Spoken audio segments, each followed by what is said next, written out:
Salam alaikum, Azzoul Flaoun. Bonsoir. Le croissant rouge algérien, censé être un symbole de solidarité et de neutralité, est aujourd'hui secoué par une crise majeure. Les accusations portées contre mademoiselle Ibtissam Hamlaoui, présidente de l'organisation, par une journaliste et un ancien membre, ne sont pas anodines. Elles évoquent abus de pouvoir, pression interne et exploitation d'influence. Quand une institution humanitaire devient un instrument de pouvoir, elle trahit sa mission première et divise au lieu d'unir. Au-delà des accusations, c'est le dysfonctionnement de la justice qui interroge. Les plaintes déposées contre Hamlaoui devraient être traitées avec rigueur et indépendance. Or, la justice en Algérie reste trop souvent instrumentalisée ou paralysée par des considérations politiques, laissant le doute planer sur l'issue des affaires sensibles et entretenant un sentiment d'impunité. Tant que la justice ne retrouvera pas son autonomie, la transparence restera un mot creux et la confiance du public un privilège fragile. Cette affaire dépasse le simple scandale interne. Elle questionne la gouvernance du Croissant Rouge et l'intégrité de ses actions. Ibtissam Hamlaoui et l'organisation doivent répondre clairement aux accusations et rétablir la confiance. L'humanitaire ne peut se réduire à un pouvoir silencieux. Il doit redevenir un espace d'éthique, de service et de dignité. Tant que la justice ne sera pas libérée des pressions hiérarchiques et politiques, les affaires comme celle du Croissant Rouge ne feront que rappeler une vérité dérangeante. Sans justice indépendante, la vérité reste un luxe et la corruption un réflexe institutionnel. Alors que le pays observe, la question demeure.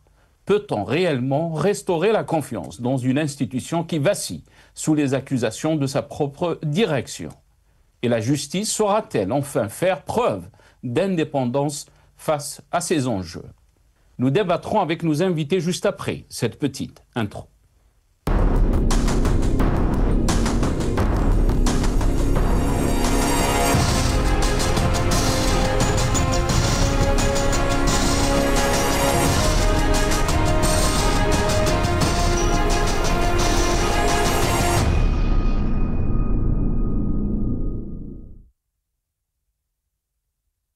Affaire Hamlaoui. Pour quand un état de droit en Algérie? C'est le titre de notre émission pour ce soir. Et pour en parler, j'ai le plaisir d'accueillir dans cette émission M. Adel Boucherguine, défenseur des droits de l'homme. Il est avec nous depuis Paris, par téléphone. Et on me dit, Adel Boucherguine, bonsoir. Merci beaucoup d'avoir accepté l'invitation. Azzoul Fellaka Adel.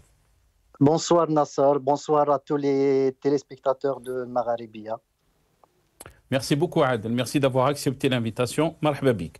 On a aussi le plaisir d'accueillir Azdine Toumi, militant politique. Il est avec nous par téléphone aussi depuis Alger. Azdine Toumi, bonsoir, merci beaucoup d'avoir accepté l'invitation. Marhaba bik, c'est Azdine, Azzoul Fellah. Merci, bonsoir cher ami Nassar, bonsoir à tes invités, bonsoir à tous les téléspectateurs. Je suis content d'être parmi vous sur ce débat. Merci pour votre invitation. Merci beaucoup Azdine, merci d'avoir accepté l'invitation. Marhaba bik. Avant de vous donner la parole et de rentrer dans le vif du sujet de ce soir, d'abord on va commencer par quelques titres nationaux, donc algériens, mais aussi des titres à l'international, surtout des journaux donc arabophones. Mais on va commencer avec Algérie 360. Ibtissam Hamlaoui sous le feu des critiques et d'une demande d'enquête après de graves accusations, a titré donc le journal Algérie 360. Le matin d'Algérie. Répression et impunité, témoignage accablant de deux anciens cadres du Croissant Rouge algérien contre Ibtissam Hamlaoui. Algeria Newsgate, donc un site en anglais, Algerian Red Crescent faces new controversy after activists allege pressure and misconduct. Donc le Croissant Rouge algérien fait face à une nouvelle controverse après que des activistes ont dénoncé des pressions et des comportements inappropriés. Al-Arabi al-Jadid. جدل في الجزائر بعد شكوى صحفية وعضو سابق من استغلال نفوذ داخل الهلال الأحمر. Polémique en Algérie après une plainte pour abus de pouvoir au sein du Croissant Rouge algérien. Al-Quds al-Arabi, on finit donc avec Al-Quds al-Arabi. جدل واسع في الجزائر بعد ظهور شهادات مصورة تتهم رئيسة الهلال الأحمر بتجاوزات واعتداءات لفظية واستغلال للنفوذ. Donc, a titré le Quds al-Arabi. Et voilà, donc on commence d'abord par cette vidéo qui a fait un peu le buzz sur les réseaux sociaux. Et après donc la publication de cette vidéo, beaucoup de critiques à l'encontre donc d'Ibtissam Hamlaoui. On écoute donc Ben Chettah qui a accusé Hamlaoui d'interférence avec la justice. troisième jour نتفاجأ باللي صوتها صادي ولا عياطات ولا نسمع كولونيل واحد السي طويل هذا ونفتح الباب اعتذر بولوتور جيبو ربو استغفر الله حل الباب كركروني البيرو تاعو نلقاها قاعدة قالت لي وكون ما نحيلكش السروال ما نسماش حملاوي ابتسام بالبتاع توسال توكور وعندهم مشكل كبير مع السروال لقيتها ديجا قرات شغل لي ديكلاراسيون كامل وبالستيلو قاعدة تباري نحيو هادي نحيو الكاسيون هذا بدلو هذا وبدلو هذا دونك حطينا في لوبليغاسيون يعاودوا يقطعوا الونكات كامله ونعاودوا يسمعونا كيما حبت هي باللي كاسيون اللي حطتهم هي. واكبر دليل انه المتن شغل الديباجه كامله كيما راهي تاع الشكوى تاعها سيليكسيوناوها باسكو بعد تالمون دوكيمون انفورماتيزي داروا لها كوبي وكولاوها باه داروا الاستنتاج. Voilà, donc les accusations de Ben Chettah, cet ancien donc employé donc du Croissant Rouge algérien, qui accuse donc très clairement Ibtissam Hamlaoui. Je vais commencer avec vous, Adel Boucherguine. Quelle est votre réaction par rapport à ces accusations et qu'est-ce que cette affaire nous renseigne d'après vous? Bon, avant d'aller dans le révèle cette affaire, et j'aimerais tout d'abord dire une chose simple afin que tous ceux qui nous regardent comprennent et en fait comprendront de quoi nous allons parler tout au long de cette émission. Parce que premièrement, le fonctionnement d'une institution humanitaire qui s'est révélée n'a rien à voir de l'humanitaire, c'est-à-dire le Croissant Rouge, avec des méthodes qui relèvent en fait du Moyen-Âge, vu les comportements de sa responsable vis-à-vis des bénévoles et des salariés, etc., de cette institution. Ensuite, on a écouté les deux témoignages d'anciens responsables qui décrivent un mode de fonctionnement basé sur une corruption généralisée. C'est-à-dire ce n'est pas des actes isolés, mais des procédés de corruption généralisés à tous les niveaux de cette institution. Et en fait, c'est à tous les échelles. À tous les échelles, on découvre une niche de corruption et à tout niveau, il y a ce phénomène de corruption qui caractérise le fonctionnement de cette organisation. Ensuite, le plus grave encore, c'est que nous avons appris que la présidente du Croissant Rouge donnait des ordres aux services de sécurité et aux gardiens de prison pour torturer des prévenus. C'est-à-dire, on a entendu que Ibtissam Hamlaoui, il arrive dans le groupement de gendarmerie et il crie devant un colonel de la gendarmerie qui n'a de mots à placer devant elle. Parce qu'elle est protégée par je ne sais qui. Donc, on constate là des traitements et sévices inhumains qui nous rappellent un sombre temps et un horrible épisode de l'Algérie contemporaine. À la différence, dans cet épisode auquel je pense et auquel j'imagine que vous pensez, le domaine de cette pratique inhumaine et dégradante qui est la torture physique et morale était réservé aux services de sécurité. Et là, on assiste à un civil qui ne fait même pas partie de l'exécutif, c'est-à-dire d'une institution humanitaire et qui donne des ordres à des responsables sécuritaires pour torturer des prévenus. Je pense que là, on assiste à quelque chose d'inédit dans l'Algérie d'aujourd'hui, c'est-à-dire jamais l'Algérie n'a connu de tels procédés. Il y avait des sévices de ce genre, mais jamais de ces procédés, c'est-à-dire un civil qui fait cette pression pour torturer des prévenus et semer en fait la terreur dans toute une organisation. Et je pense qu'on assiste à la privatisation de la torture. Pourquoi? Parce que moi je pensais qu'on militait pour l'état de droit, et à un moment, et cet épisode, il est venu nous rappeler que l'État lui-même a disparu. Et les institutions les plus sensibles sont aujourd'hui privatisées. Parce que je vais poser quand même un questionnement. Imaginons si cette dame, dont l'influence auprès des décideurs semble apparemment infinie, soit en fin de compte, est-ce que ce n'est pas en fin de compte, moi je me pose la question, une espionne? Est-ce que ce n'est pas en fin de compte une taupe? Parce que personnellement je ne le pense pas. Mais en fait, faisons de la fiction pour comprendre la gravité de cette affaire. Parce qu'elle est grave. C'est le mot qu'il faut utiliser. C'est une affaire grave. Et comme on dit, la réalité dépasse souvent la fiction. C'est en cela que cette affaire est extrêmement grave. Très, très bien.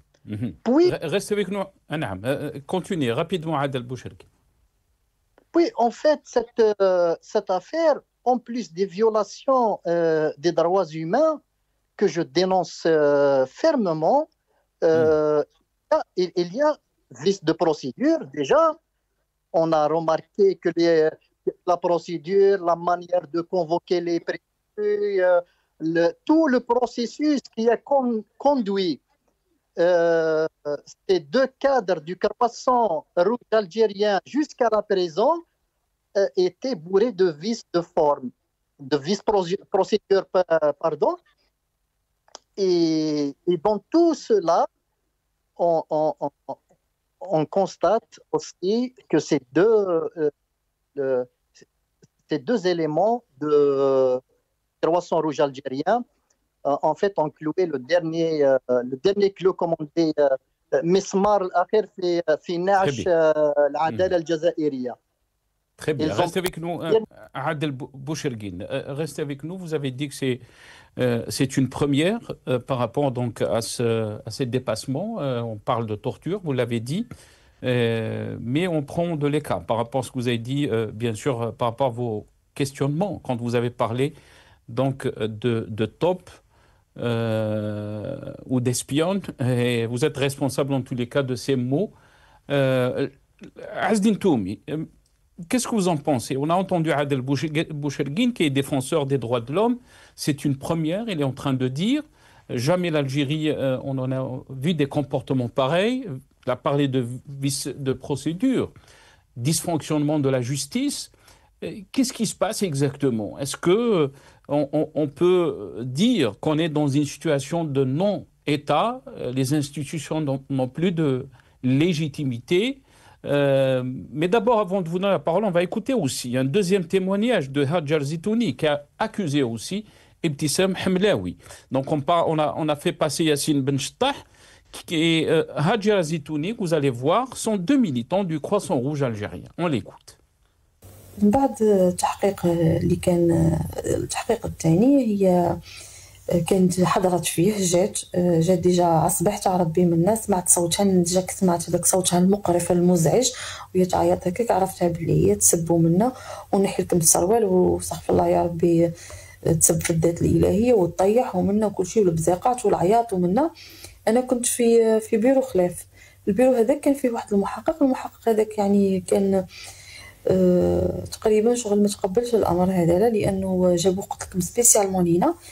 هز الدوسي هذا، هز الدوسي كيما هكا، قرا شغل الاقوال، قرا واش كاين واش ما كاين.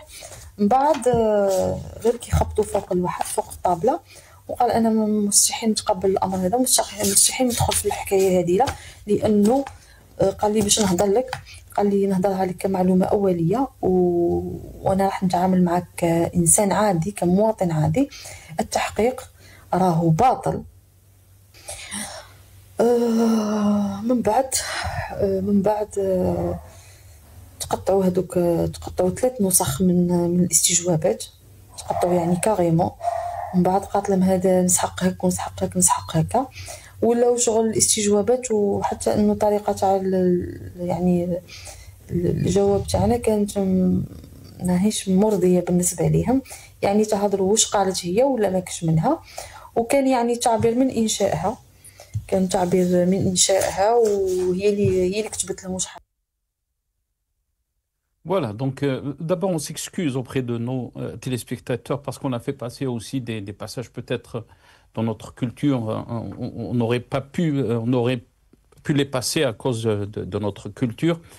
Et je sais qu'il y a beaucoup de familles qui suivent donc la chaîne El Magharibia, donc on s'excuse. C'est juste pour comprendre aussi la gravité de ces accusations. Azdin Toumi, qu'est-ce que vous en pensez? Moi, je pense qu'il faut situer le débat sur 2 niveaux. D'abord le premier niveau qui concerne ce débat, entre guillemets, du pantalon, de la gestion du Carroisson rouge, de tout ce qui se dit autour de cette personne, cette responsable, qui d'ailleurs, lui, n'est pas seulement responsable du Carroisson rouge, mais elle est responsable de conservatoire national. L'Observatoire de la société civile. L'Observatoire national de la société civile, qui est une institution importante en termes de budget, du fait qu'elle soit un outil de manipulation important lié aux services de sécurité, etc. Donc après, il y a un deuxième niveau de débat qui est celui qui soulève les questions relatives à la justice, l'instrumentalisation de la justice et l'instrumentalisation des services de sécurité. Le témoignage de ces 2 jeunes, donc ils ont apporté des accusations très gravissimes même de ce qui s'est passé soit dans les locaux de la gendarmerie nationale, soit dans le bureau des procureurs et de ce qui s'est passé aussi dans les prisons de Qlou'a al-Harrach ou ailleurs. Donc le vrai débat, à mon sens, il se situe à ce niveau-là. C'est ça qui constitue la vraie crise que vit notre pays. Donc c'est un scandale. Et puis la justice doit aujourd'hui se saisir de ce dossier, parce que si elle ne le fait pas, c'est comme si elle apporte la preuve qu'elle est instrumentalisée, qu'elle ne peut pas bouger face à ce dossier. Et si elle bouge, elle ne doit pas tomber dans le premier niveau de débat où on va se concentrer, se focaliser sur la personne, la responsable du Carroisson rouge, et puis sur la corruption qui est là-bas. Or on sait que la corruption, elle est généralisée maintenant dans toutes les institutions de notre pays. Donc cette situation, d'abord, elle met dans la gêne le pouvoir lui-même. Et puis elle fragilise encore davantage les institutions. Donc nous sommes complètement dans l'anti-état de droit, dans une thèse où la gestion elle est soumise à la logique de clan. Donc quand vous avez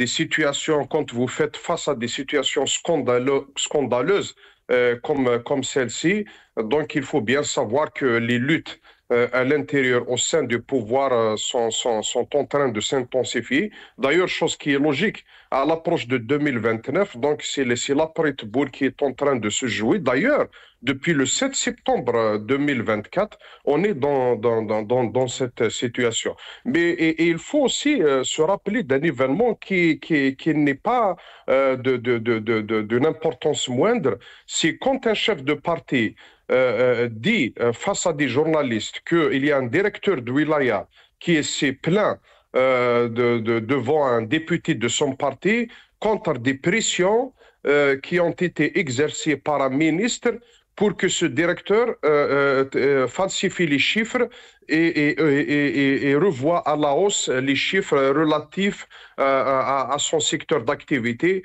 Donc les gens ont beaucoup parlé de l'agriculture. Après, qu'est-ce qui s'est passé? Il y a eu un remaniement ministériel. La justice n'a pas bougé. Ni ce chef de parti a été convoqué pour vérifier la véracité de ce qu'il a avancé. C'est quand même des accusations très graves. On accuse un ministre de la République de falsifier les chiffres. Ni ce ministre qui a été concerné par ces accusations n'a été convoqué, ni ce directeur de wilaya. Donc vous voyez bien que tout ressemble à une logique de l'anti-état de droit, voire de l'absence de l'État. Et tout ça contribue à la fragilité de notre pays d'une manière générale. Très bien. Restez avec nous, Azdine Toumi. Soundbite 6, nos amis de la régie, si c'est possible, je m'excuse. On va écouter le ministre de la Justice dans ce passage. سأشهر سيف القانون وسيكون حادا سأشهر سيف القانون وسيكون حادا وسيكون حادا وسيكون حادا في هذه المسائل. ما فيهاش تسامح، ما فيهاش تسامح. بلادنا الحمد لله بلاد حريات، من الدستور للقوانين الموجودة والتزامات السيد رئيس الجمهورية. اللي يحب يتكلم يتكلم، اللي يحب ينتقد ينتقد.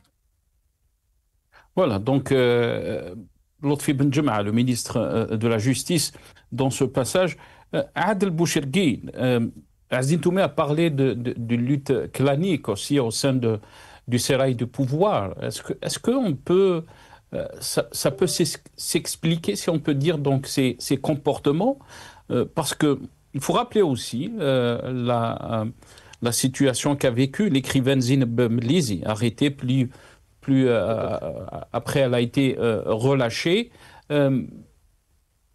On est dans une situation jamais vécue par notre pays.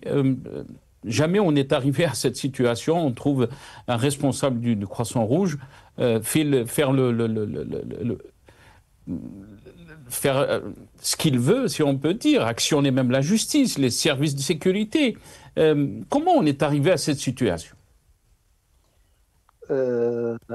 Bon, personne au sommet du sérail enrage à chaque fois. Donc, c'est pas lié à une élection ou quoi que ce soit, mais les luttes existent et ils apparaissent à chaque fois sur le terrain de la réalité. Et donc, mais après l'épisode de Madame Mlizi, donc, je pense qu'il est difficile de faire le lien de ces deux jeunes-là avec un quelconque différent politique du régime. Je pense que l'action de cette dame, cette écrivaine, et tout le soutien qui s'est organisé, et tout cet élan de solidarité qui s'est manifesté autour d'elle, et qu'elle a été libérée après 24 heures d'emprisonnement, a poussé ces deux jeunes-là, qui avaient certainement peur de représailles, de s'exprimer enfin, de donner leur version et surtout de ce qu'ils ont vécu depuis qu'ils ont intégré le Croissant Rouge algérien jusqu'au dernier jour de leur emprisonnement et de leur sortie de prison. Après, je partage parfaitement l'analyse de Adeline sur sur les éléments qui découlent de cette affaire, c'est-à-dire que nous renseigne réellement cette affaire. Et l'atteinte aux droits humains, l'instrumentalisation de la justice au profit des personnes comme la présidente du Croissant Rouge, l'instrumentalisation des services de sécurité, on les a vus appliquer des ordres que Mme Hamlaoui leur a ordonné d'exécuter. Et on a entendu aussi des procureurs qui disent prévenus qu'on sait que votre dossier est vide et que vous n'avez rien fait, mais la Ghaleb, c'est madame qui a ordonné de vous emprisonner, donc vous allez certainement être emprisonné. Et ils ont fait de la prison pour rien du tout. Voilà. Après, j'espère qu'une enquête sérieuse va émerger et qu'on aura en fait toutes les vérités sur cette affaire et que ça ne se reproduise pas. Que ça ne se reproduise pas. Voilà. Mais là, on va écouter dans ce passage Adel Boucherguine et j'aimerais avoir votre aperçu par rapport à ces déclarations, puisque Yassine Benchtah aussi a fait une autre vidéo, donc l'un des militants du Croissant Rouge qui a accusé donc Ebtissam Hamlaoui, mais qui dit dans ce passage, dans cette vidéo, donc il fait confiance à l'État et à la justice. On l'écoute. سيك المزايدة على الوطنية بطبيعة الحال وسيرتامون يتواصلوا ولا محاولة نقولوا باسكو ما حبيناش نديروا مثل باكو روتور ناس من الخارج يعتبروا معارضين ولا ضد النظام ولا ما الى ذلك. دونك باه نبينوا نقطة مهمة ومهمة جدا يا جماعة باللي القضية هذه تعتبر شأن داخلي بحت والقضية هذه تسمى تعرضنا للظلم والحمد لله انه تفك تحقيق ان شاء الله يكونوا الناس صادقين منا مالغري كو الانسان درك حاليا راني خايف وهارب وما مديرش كونفيونس ولكن ثقتنا في الله العزيز وشغل على بالنا بلي البلاد فيها رجاله والممارسات اللي صارت هذه ان شاء الله تثبت بالدليل بعد التحقيق تعتبر ونقولها من درك باللي تعتبر ممارسات معزوله ولا منعزله من افراد ماشي ما تمثلش نهائيا مؤسسات التي ينتمون اليهم وهذا توثيق اللي باه ناكد به باللي يا جماعه العبد عنده ثقه كبيره في رب العالمين وفي دولته وفي مؤسساته وفي العداله باذن الله. Voilà. Votre réaction, Adel Boucherguine, bien sûr, il a rappelé que cette affaire, d'après lui, c'est une affaire donc interne et il ne faut pas qu'elle soit donc instrumentalisée par les opposants qui sont à l'étranger.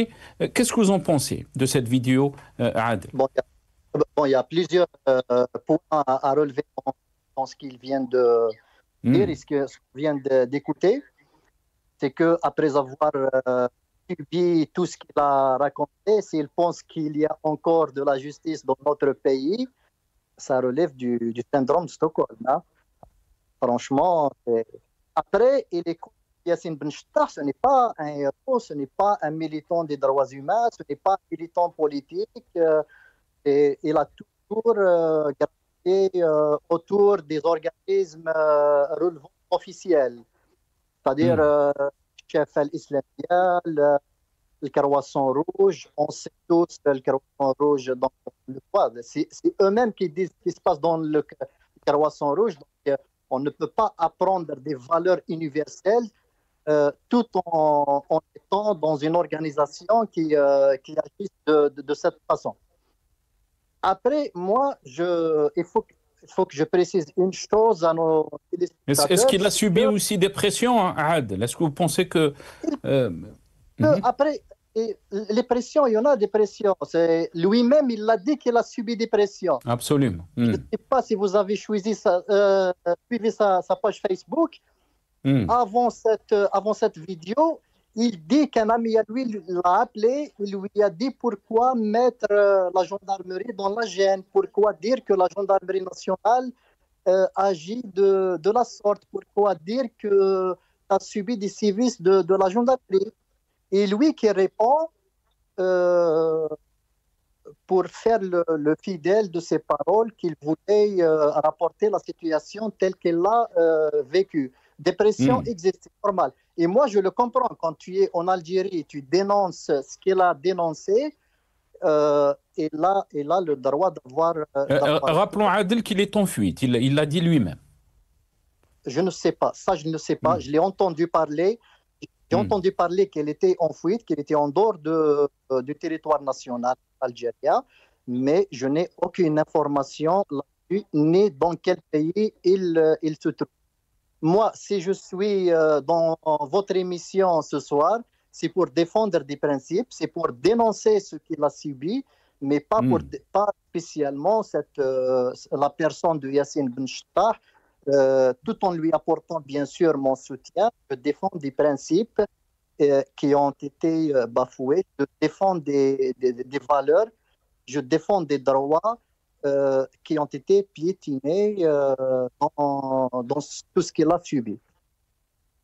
Très bien, restez avec nous Adel. Azdine Toumi. Vous êtes dans une image où chacun défend son territoire. Donc voilà, je m'astreins à cette phrase. Mais j'aimerais revenir à ce qu'a dit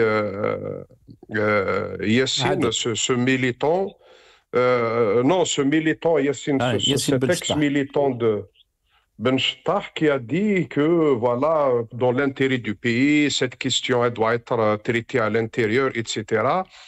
Donc, j'imagine qu'elle a été contactée, peut-être.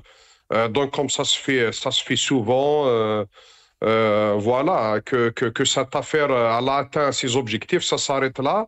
Peut-être ceux qui ont initié cette histoire, certainement, ils avaient des dividendes et des objectifs à récupérer, à avoir, à atteindre plutôt. Donc, après, moi, j'aimerais faire le point sur ce point-là, justement. Quand on dit l'intérêt, il est où l'intérêt de la nation? Est-ce que c'est contre l'intérêt de la nation?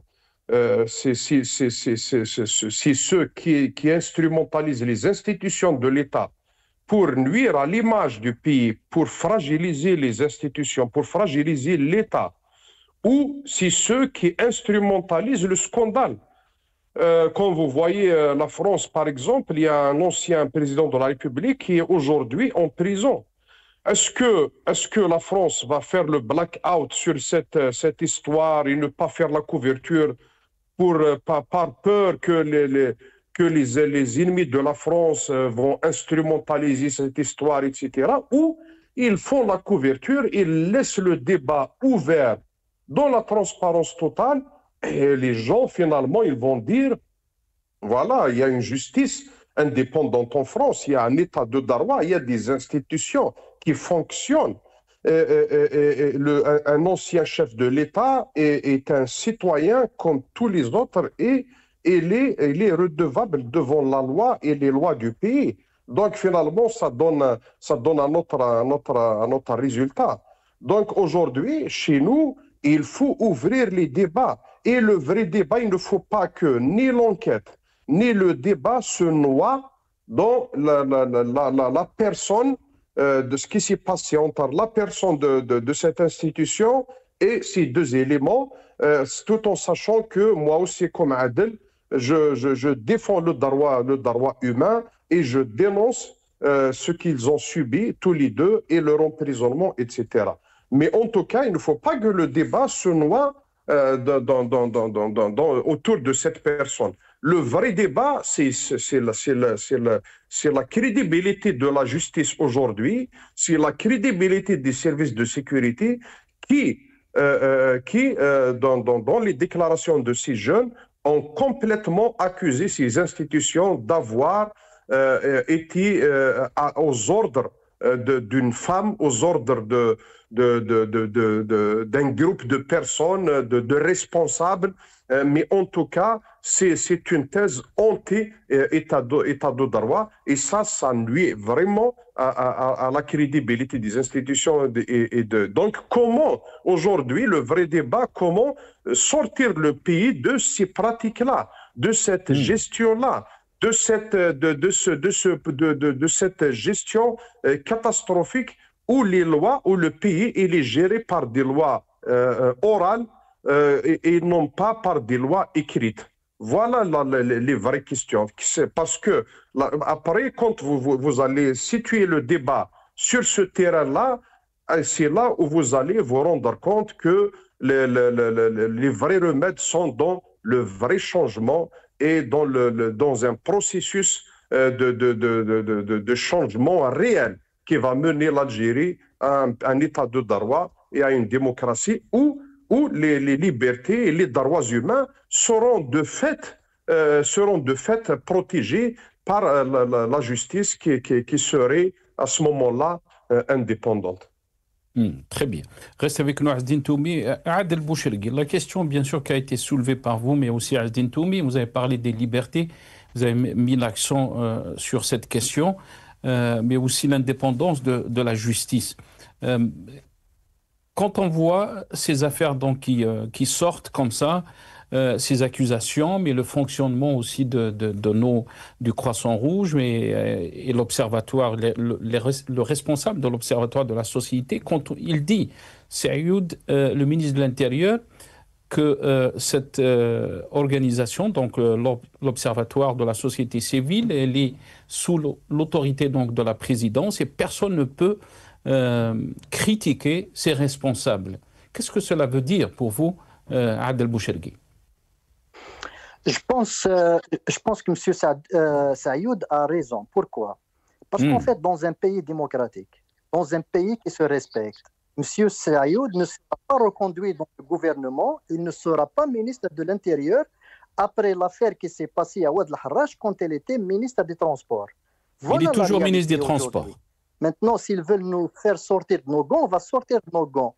M. Saïoud a failli dans sa mission de ministre des Transports, mais comme on n'est pas dans un pays qui se respecte, on n'est pas dans un pays d'institutions, on a un État qui a carrément disparu, on n'a plus de respect pour les institutions, que M. Saïoud a été reconduit et avec promotion comme ministre de l'Intérieur. Donc pour vous, Adel Bouchergui, cette affaire donc, du Croissant Rouge, pour vous, c'est une renseigne comme quoi on est dans une situation de non-État. C'est ce que vous êtes en train de dire. C'est une situation de non-État. Mais excusez-moi, quand un civil ordonne à un colonel de la gendarmerie de torturer des prévenus, on est où en 2025? Mais est-ce que je ne sais pas si vous imaginez la situation ou pas? Et quand le Yassine Ben Chettah, il dit que des gardiens en prison, ils le torturaient et mettaient leur téléphone en haut-parleur pour faire entendre les douleurs de M. Yassine Chettah à Mme Hamlaoui Ibtissam. Mais c'est très grave ça. C'est très grave. Et ça fait 48 heures depuis son témoignage, il n'y a aucune réaction officielle. Et rien du tout. Et comment expliquer ça, Adel Bouchergui? Une question pertinente. Comment expliquer ça? Je pense que toutes les questions sont pertinentes. La meilleure, je pense que celle de Azdine, lorsqu'il a parlé de comment en fait, situer le débat sur l'indépendance de la justice, le fonctionnement des institutions, etc. Tout ça, en fait, il faut le changement de tout un système. On est en train de parler d'une révolution là. Parce que si le Croissant Rouge, qui n'est ni une institution de l'exécutif, ni un ministère, ni quelque chose dans la présidence de la République, on a vu comment que ça fonctionne. Il est miné par la corruption, les coups bas, où la présidente ordonne à sa chargée de communication de se prostituer avec les directeurs de publication des différents journaux pour écrire, pour faire de beaux portraits sur la présidente du Croissant Rouge. Je pense qu'on est... qu'est-ce qu'on peut dire en fait des autres institutions? Il y a combien aujourd'hui de Ibtissam Hamlaoui dans notre Algérie? il y a combien d'Ibtissam Hamlaoui qui gravitent autour du système, autour des institutions du système. Combien d'Ibtissam Hamlaoui dans l'administration algérienne. C'est en fait, c'est la déliquescence totale de nos institutions. C'est tout cela qu'il faut revoir. Après, donc vous parlez de tout un système, pas seulement donc ce qui s'est passé au Croissant Rouge, où pour vous, cette affaire révèle aussi de la situation, et vous l'avez qualifiée de déliquescence de nos institutions. C'est normal. Comment aller convaincre aujourd'hui le colonel de la gendarmerie à qui Ibtissam Hamlaoui a donné des ordres de torturer des prévenus, comment aller le convaincre en fait de faire son boulot dans les normes dans cette Algérie s'il travaille sous les ordres d'Ibtissam Hamlaoui? C'est pas possible.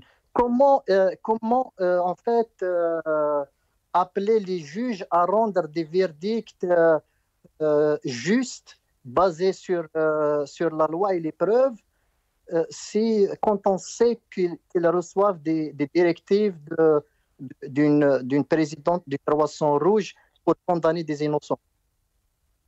Ça, c'est juste incroyable. On parle d'un scandale grave. On parle de choses gravissimes là. Très bien.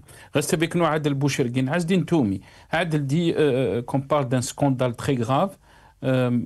Est-ce que vous pensez qu'il faut remettre en cause donc tout le système de fonctionnement de notre pays, la gestion politique, comme le dit Adel Boucherguine? Qu'est-ce que vous en pensez, Azdine Toumi?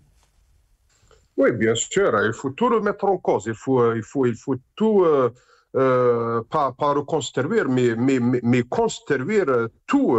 Voilà, quand cette femme-là déjà, elle s'est dressée carrément contre le Hirak. Donc, c'est le symbole, c'est un signe que le régime a fait tout le contraire de ce que demandait, de ce que revendiquait, demandait le Hirak. Donc le régime a fait le choix de tourner le dos au Hirak pour sauver le système en sacrifiant une partie de lui et se maintenir. Donc aujourd'hui, si on veut encore une fois mettre les débats dans leur vrai contexte et dans leur vrai champ, donc il faut parler de revoir tout le système. Donc comment soustraire le pays à ces clans qui sont en train de faire tout, des fois se batailler, des fois se mettre d'accord, des fois se partager, mais pour se maintenir. Comment expliquer, Azdine Toumi, quand le ministre de l'Intérieur, Saïd Saïoud, dit que personne ne peut critiquer les responsables de l'Observatoire de la société civile? Rappelons que Ibtissam Hamlaoui est responsable de cet observatoire et qu'il dit dans ses déclarations que l'Observatoire de la société civile donc, est sous l'autorité de la présidence. Comment expliquer cette situation alors qu'on parle d'un scandale, comme l'a dit Adel Boucherguine? Et c'est ce que j'avais dit tout à l'heure. Je ne voulais pas rentrer dans les détails, mais en tout cas, il est connu, le ministre de l'Intérieur et le ministre des Transports, il est connu pour sa proximité au chef de l'État, sa proximité de la présidence. Cette femme qui a été nommée à cet observatoire national de la société civile, au-delà de sa symbolique ou au-delà de son rôle, d'instruments de manipulation, donc il est rattaché à la présidence de la République. Donc voilà, donc toutes les personnes qui sont proches aujourd'hui de la présidence sont dans cette logique de défendre leur champ d'action. Parce que moi j'imagine au sein du pouvoir, chacun a un champ d'action propre à lui, et chacun défend ses hommes, défend ses intérêts. Donc voilà, c'est la bataille, elle est là, mais c'est une bataille qui ne fera pas avancer l'Algérie. Il ne faut pas être naïf. Cette lutte, quelle qu'elle soit, bien au contraire, elle est en train de faire perdre du temps à notre pays, de mettre en danger notre pays, parce que la lutte de clans, c'est l'alternance des clans au pouvoir. Ça n'a jamais été, n'a jamais abouti, cette lutte n'a jamais abouti à une alternance démocratique au pouvoir où il y avait des débats politiques ou des luttes politiques pour le pouvoir d'une manière démocratique et transparente et libre. Donc, voilà, le peuple algérien, il est en train d'assister à ces images où le pays est en train de prendre des coups à chaque fois, le recul à tous les niveaux. Malheureusement, je pense que le peuple algérien a fini par comprendre que la solution ne viendra pas de ce régime qui ne veut pas aller vers l'ouverture et bien au contraire, il est en train de tout verrouiller pour se maintenir. Très bien, Azedine, yatik saha. 30 secondes, Adel Boucherguine. Est-ce que vous pensez qu'il y aura donc une enquête transparente de la justice concernant cette affaire que vous avez qualifiée de grave? Non, je ne pense pas, pour répondre à la question, moi je ne pense pas à une enquête transparente sur cette affaire. Il y a deux hypothèses. Soit ils vont se tourner contre les victimes pour les punir davantage d'avoir divulgué cette affaire, soit ils vont sacrifier Ibtissam Hamlaoui, mais d'après les déclarations du ministère de l'Intérieur, c'est une déclaration de protection. Quand il dit qu'on ne peut pas... Vous pensez qu'elle est protégée par la présidence? C'est ce que vous êtes en train d'insinuer? Non, j'interprète seulement ce qu'a dit le ministre de l'Intérieur. Quand il dit qu'ils ne sont pas critiquables, c'est une manière d'apporter sa protection à la présidente du Croissant Rouge. Et quand un ministre de l'Intérieur apporte son soutien à une présidente d'une association comme le Croissant Rouge, je pense que c'est important. Mais si tu me permets, Nasser, je voulais rajouter un point sur l'observatoire de la société civile afin que nos spectateurs, les Algériens, comprennent de quoi on parle. Parce qu'en fait, c'est quoi la société civile? La société civile, par définition, est un contre-pouvoir. Il ne peut pas être attaché à l'exécutif. Il ne peut pas encore moins à la présidence de la République.